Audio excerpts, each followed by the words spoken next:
Om Swastiastu. Yang terhormat Ibu Putu Eka Dianita Marfilianti Dewi, SST AK MSI selaku dosen pembimbing utama, Ibu Dr. Desa Nyoman Sriwerastuti, SE AK MSI selaku dosen pembimbing pendamping, dan Ibu Niluh Gede Erni Sulindawati, SE AK MPD selaku dosen penelaah. Sebelumnya, terima kasih atas kesempatan yang diberikan. Perkenalkan, nama saya Dewa Gede Bagus Aditya dengan NIM 18170512179. Pada kesempatan kali ini, izinkan saya untuk mempresentasikan proposal skripsi saya yang berjudul Analisis Break-Even Point sebagai alat perencanaan laba pada perusahaan jasa konstruksi, studi kasus pada CV Below Design Studio Buleleng. Baik, yang pertama akan saya bahas adalah latar belakang. Indonesia merupakan salah satu negara berkembang. Pada negara berkembang, konstruksi dianggap sebagai salah satu bidang yang lebih dinamis dibandingkan dengan bidang industri lainnya. Bidang konstruksi merupakan salah satu sektor yang sangat mendukung pembangunan nasional. Setiap perusahaan memiliki tujuan pokok, tidak terkecuali dengan perusahaan konstruksi. Tujuan pokok perusahaan yakni memperoleh dan memaksimalkan laba yang diperoleh yang tentunya berdampak pada kelangsungan hidup perusahaan. Besar kecilnya keuntungan atau laba seringkali menjadi ukuran penilaian keberhasilan perusahaan. Pihak manajemen biasanya selalu merencanakan laba yang akan diperoleh dalam setiap periodenya, yang ditentukan melalui target yang akan dicapai. Penentuan target laba ini menjadi salah satu hal penting bagi perusahaan untuk mencapai tujuan usahanya. Perencanaan laba disusun terutama untuk memungkinkan manajemen membantu merencanakan laba dan mengendalikan biaya-biaya. Perencanaan laba berisikan langkah-langkah yang akan ditempuh perusahaan untuk mencapai besaran target laba yang diinginkan. Salah satu alat bantu untuk perencanaan laba adalah dengan analisis break-even point. Analisis take impasse ini merupakan kondisi yang menunjukkan bahwa pendapatan total yang dihasilkan perusahaan sama dengan jumlah biaya yang dikeluarkan. Sehingga, dalam kondisi ini, perusahaan tidak memperoleh laba dan juga tidak mengalami kerugian. Berdasarkan hasil wawancara, ditemukan bahwa 3 dari 5 perusahaan konstruksi yang berada di Kabupaten Buleleng telah menerapkan analisis BEP, karena dirasa mampu membantu pelaku usaha merencanakan laba dengan baik sehingga mengurangi resiko kerugian. Namun, masih terdapat pula yang belum menerapkan BEP dikarenakan kurangnya kemampuan dan pengetahuan yang dimiliki sehingga masih merencanakan laba dengan perhitungan manual. Salah satu perusahaan yang masih belum menerapkan analisis break-even point sebagai alat bantu perencanaan laba adalah CV Below Design Studio. Alasan untuk memilih penelitian jasa konstruksi karena di Kabupaten Buleleng merupakan kabupaten yang sedang gencar pembangunan, mengikuti arus perkembangan yang bisa dilihat dari infrastruktur pembangunan yang semakin maju. Namun sayangnya, di balik pembangunan infrastruktur belum secanggih di luar negeri seperti Dubai dan Cina. Maka dari itu, saya tertarik meneliti jasa konstruksi berfokus di Kabupaten Buleleng. Selain itu, sektor konstruksi di Bali terus mengalami perkembangan, seperti yang dilansir pada nusabali.com 2018, dari sisi lapangan usaha pertumbuhan tertinggi ada di sektor lapangan usaha konstruksi, yakni 11,77%. Hal ini tentunya tidak terlepas dari berbagai pembangunan infrastruktur atau konstruksi yang terjadi saat ini. CV Below Design Studio merupakan salah satu dari sekian banyak perusahaan yang bergerak dalam bidang jasa konstruksi. CV Below Design Studio merupakan perusahaan jasa konstruksi berskala menengah yang sudah terjun di dunia jasa konstruksi selama kurang lebih 9 tahun dan sudah dikenal oleh masyarakat di Kabupaten Buleleng. CV Below Design Studio memiliki keunikan tersendiri dibandingkan CV lainnya, dikarenakan pada CV lain memiliki daftar harga tersendiri, sedangkan di CV Below Design Studio memiliki keunikan atau keunggulan yaitu para konsumen atau klien bisa melakukan negosiasi dan bisa mengikuti budget klien untuk menyepakati harga desain dan konstruksi bangunan. Berdasarkan pada observasi awal, diketahui bahwa CV Below Design Studio tidak memiliki target laba tertentu. Perusahaan tersebut menargetkan penjualan 30 gambar setiap bulannya. Namun, perusahaan tersebut tidak melakukan perencanaan laba dan tidak memiliki target laba tertentu. Laba yang diperoleh lebih banyak bergantung pada anggaran yang dimiliki konsumen. CV Below Design Studio melakukan pencatatan biasa dan hanya membuat laporan laba rugi secara sederhana. Selain itu pula, CV Below Design Studio dilihat dari pembukuannya tidak adanya pemisahan biaya-biaya produksi, baik itu biaya tetap maupun biaya variabel. Hal ini membuktikan bahwa CV Below Design Studio tidak melakukan perencanaan laba dengan break-even point. Padahal perencanaan laba merupakan hal yang sangat penting untuk dilakukan oleh perusahaan. Tabel 1.1 merupakan jumlah laba rugi yang diperoleh oleh CV Below Design Studio Buleleng pada tahun 2019 sampai dengan 2021.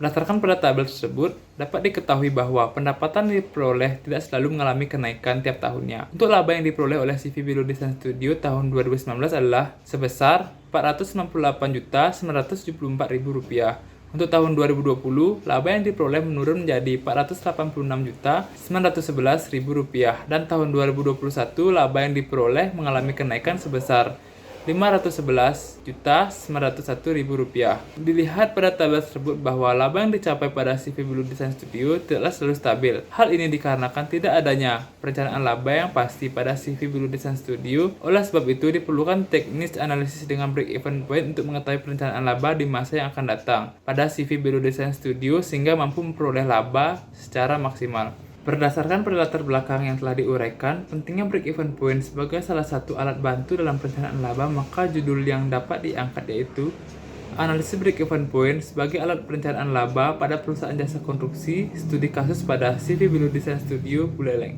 Selanjutnya, identifikasi masalah. Berdasarkan latar belakang di atas, maka dapat diidentifikasikan permasalahan-permasalahan sebagai berikut.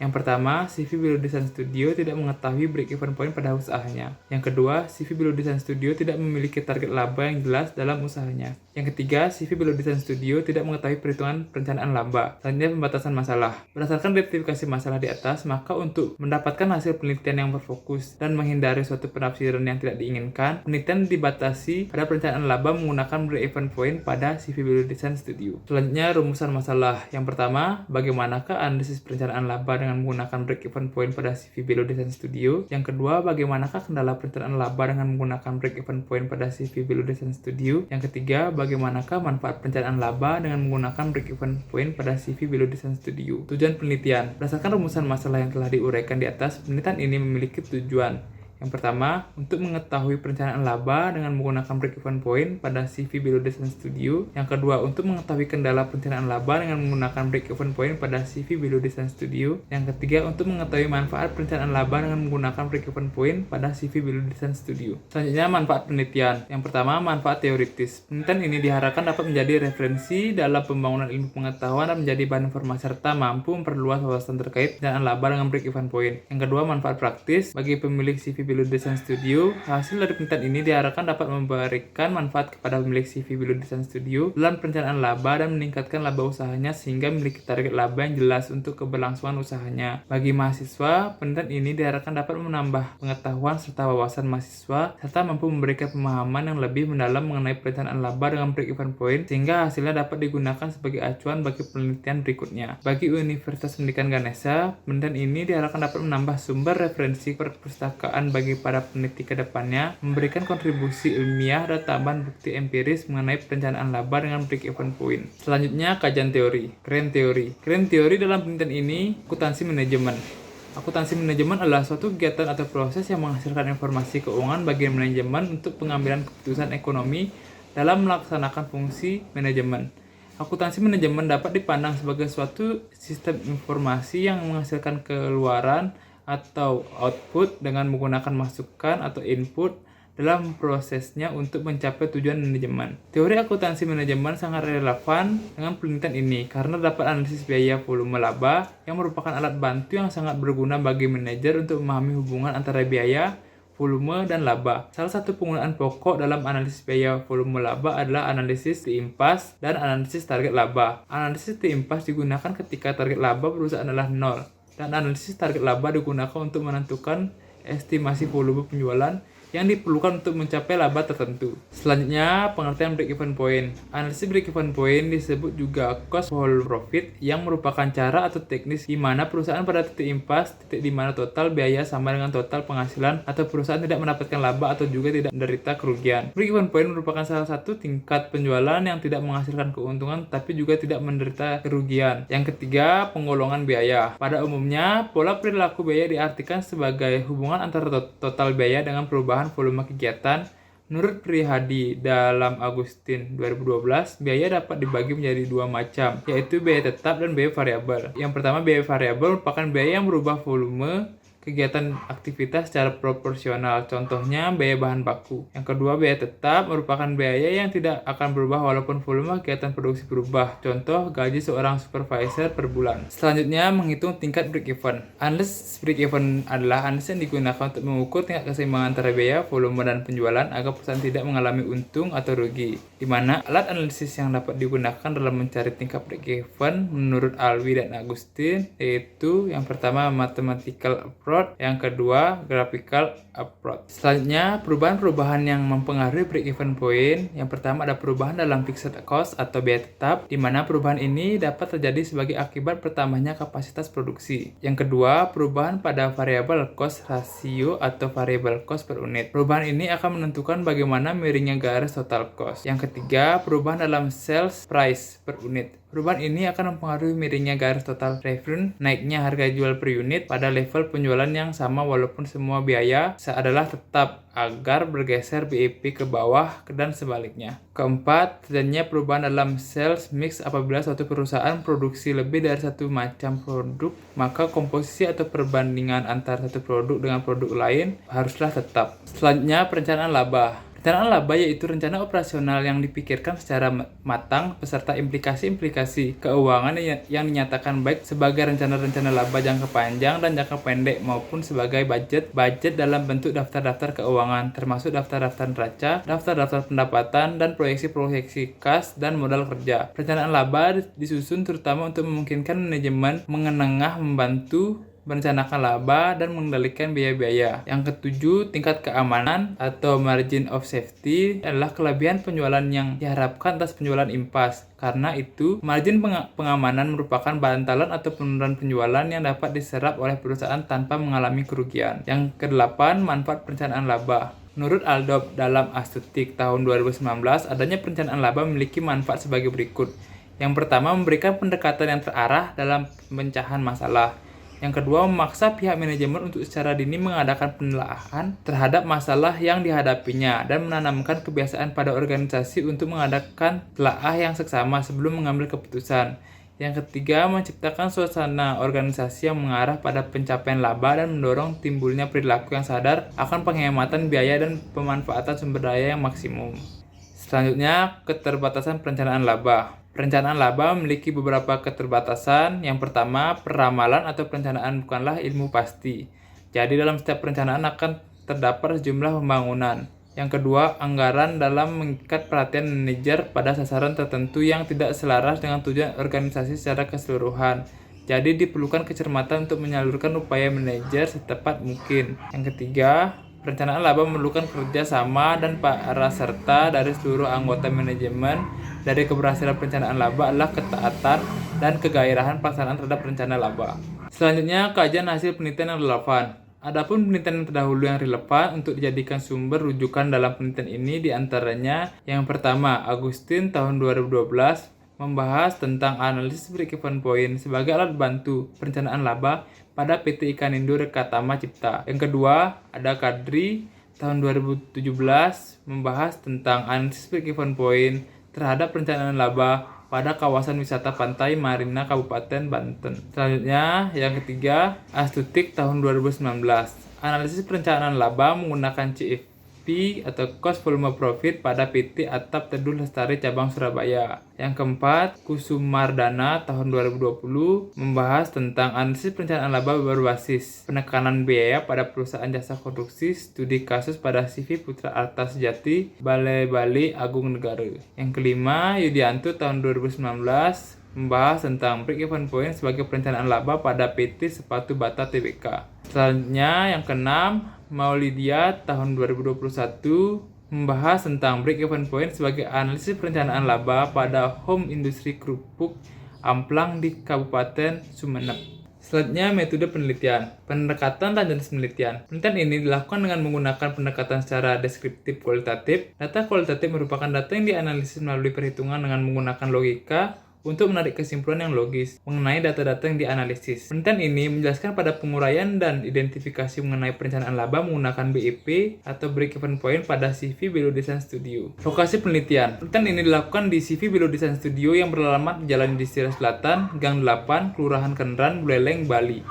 Pemilihan lokasi penelitian ini didasari pada CV Below Design Studio merupakan salah satu perusahaan jasa desain dan konstruksi bangunan yang ada di Buleleng, di mana di bidang desain dan konstruksi merupakan salah satu sektor yang sangat mendukung pembangunan di Buleleng. Hasil jasa desain konstruksi sangat dirasakan manfaatnya oleh masyarakat, misalnya perbaikan dan peningkatan jaringan, irigasi, sarana telekomunikasi, pembangunan rumah, gedung, sekolah, maupun universitas yang memiliki konsep bangunan yang baik dan sebagainya. Sehingga CV Below Design Studio ini menarik untuk diteliti.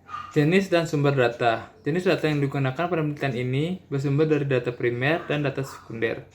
Data primer yaitu data awal yang penulis dapatkan dari objek penelitian ketika melakukan diskusi wawancara dengan informan pertama mengenai bagaimana perencanaan laba dengan break-even point. Yang kedua, data sekunder. Data sekunder yaitu data yang dilakukan peneliti secara tidak langsung melalui studi pustaka, yaitu berupa artikel, buku referensi, serta jurnal ilmiah yang digunakan sebagai panduan untuk memahami penelitian dan untuk melengkapi data penelitian serta dokumen pendukung ketika penelitian dilakukan seperti laporan pertanggungjawaban keuangan, dokumentasi bahwa benar penelitian tersebut dilakukan, dan dokumen-dokumen pendukung lainnya yang berkaitan dengan penelitian ini. Selanjutnya, subjek dan objek penelitian, di mana subjek dalam penelitian ini yaitu pimpinan perusahaan Bapak Gede Indra Atmaja, SST. Yang kedua, bendahara bagian desain I Gusti Ayumade Sinta Marlina, AMD. Yang ketiga, bendahara bagian konstruksi Niketut Sumarlianing. Alasan pemilihan pemilik perusahaan sebagai informan karena pemilik mengetahui keuangan perusahaan di mana laporan keuangan yang telah dibuat oleh bagian keuangan atau bendahara diperiksa kembali oleh pemilik. Selain itu, pemilik CV Biru Design Studio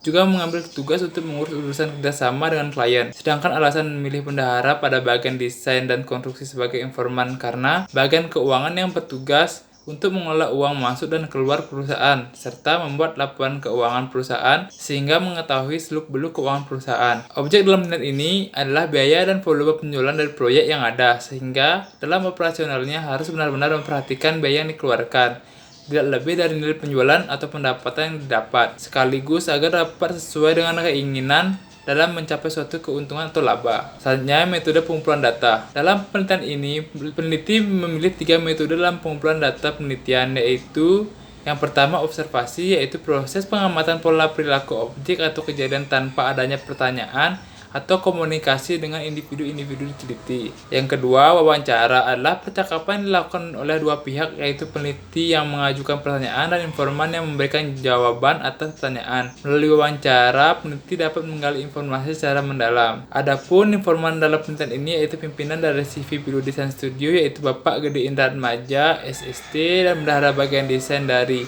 CV Biru Design Studio yaitu I Gusti Ayumade Sinta Marlina, AMD, serta bendahara bagian konstruksi yaitu Niketut Sumarlianing. Yang ketiga, dokumentasi. Studi dokumentasi yaitu cara pengumpulan data yang dilakukan dengan melihat catatan-catatan dan membaca laporan beberapa tahun lalu yang telah disusun yang ada hubungannya dengan masalah yang akan diteliti pada CV Biru Design Studio, yaitu berupa data laporan keuangan seperti laporan laba rugi dari tahun 2019 sampai dengan tahun 2021. Selanjutnya, teknik analisis data. Teknik atau metode yang digunakan untuk menganalisis data tersebut adalah tanpa hipotesis, di mana memaparkan dan menyajikan data sesuai dengan pengamatan terhadap masalah serta pemecahan sebagai usaha langkah perbaikan dari kelemahan-kelemahan yang ditemukan. Selanjutnya, instrumen penelitian. Untuk mengumpulkan data dari sumber informasi atau informan, peneliti sebagai instrumen utama penelitian memerlukan instrumen bantuan. Terdapat 2 macam instrumen bantuan yang lazim digunakan, yaitu yang pertama, panduan atau pedoman wawancara mendalam berupa sebuah tulisan yang umumnya memerlukan jawaban panjang, bukan iya atau tidak. Yang kedua, alat rekam. Peneliti menggunakan alat rekam seperti telepon seluler untuk merekam hasil wawancara. Yang kesembilan, keabsahan data. Ada 4 kriteria yang dapat digunakan dalam mengukur keabsahan data. Yang pertama, kepercayaan, teralihan, kebergantungan, dan kepastian. Baik, sekian presentasi proposal skripsi yang dapat saya sampaikan. Akhir kata, saya tutup dengan Parama Santi. Om Santi Santi Santi Om.